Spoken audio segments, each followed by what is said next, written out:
2 to the power x plus 2 to the power 1 minus x equal 3 এখানে অপশনে দেওয়া আছে 1 2 0 2 0 1 2 3 এখন এই ম্যাথটা কিভাবে সলভ করব এই ম্যাথটা আমি দুই ভাবে সলভ করতে পারি একটা হচ্ছে অপশন টেস্ট করে আর একটা হচ্ছে ট্রেডিশনাল পদ্ধতিতে তো প্রথমে অপশন টেস্ট করে দেখি 1 এবং 2 তাহলে আমি x এর পরিবর্তে 1 বসিয়ে দেখব आंसर 3 হয় কিনা এবং 2 বসিয়ে দেখব দুইটাতেই 3 হয় কিনা তো আমি 1 বসিয়ে দেখলে 2 to the power 1 plus 2 to the power 1 minus 1 equal কত এখানে 2 to the power 2 plus 1 minus 1 0 হলে 1 ইকুয়াল টু 3 মিলে গেল তার মানে 1 হলে মিলে গেল 2 হলে মিলে কিনা আমরা দেখব 2 square plus 2 to the power 1 minus 2 এখানে আমি দেখতে পাচ্ছি 4 যোগ মাইনাস 1 হলে 1/2 এটা কিন্তু 4.5 হচ্ছে এটা কিন্তু 3 হচ্ছে না তার মানে 2 হলে মিলবে না তাহলে এই অপশনটাও ক্রস এই অপশনটাও ক্রস এই অপশনটাও ক্রস অনলি অপশন 0 এবং 1 সঠিক উত্তর আমরা পেয়ে গেলাম খুব দ্রুত সময়ে সঠিক উত্তর পেয়ে গেলাম অপশন টেস্ট পদ্ধতিতে অপশন টেস্ট ম্যাথ করার জন্য খুবই কার্যকরী একটা পদ্ধতি বিশেষ করে এমসিকিউ পরীক্ষায় তো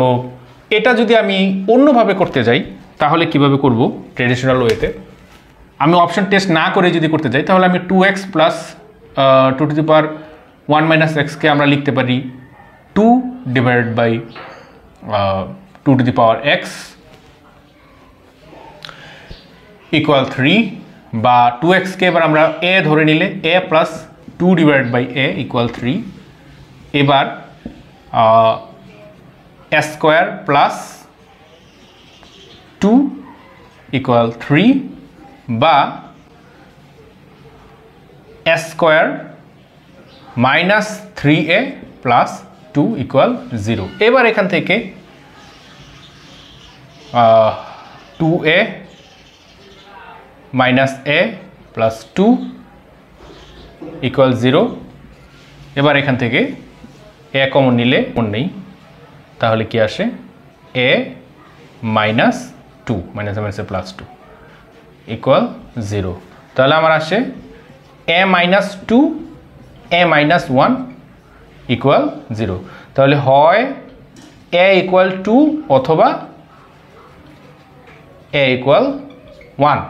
a ইকুয়াল 2 যদি হয় তাহলে আমি 2x ইকুয়াল 2 পাচ্ছি এখান থেকে আমরা লিখতে পারছি x ইকুয়াল সুতরাং x ইকুয়াল 1 আর এখান থেকে আমরা a ইকুয়াল 1টা যদি আমরা এখানে করি a ইকুয়াল 1 হলে 2x ইকুয়াল 1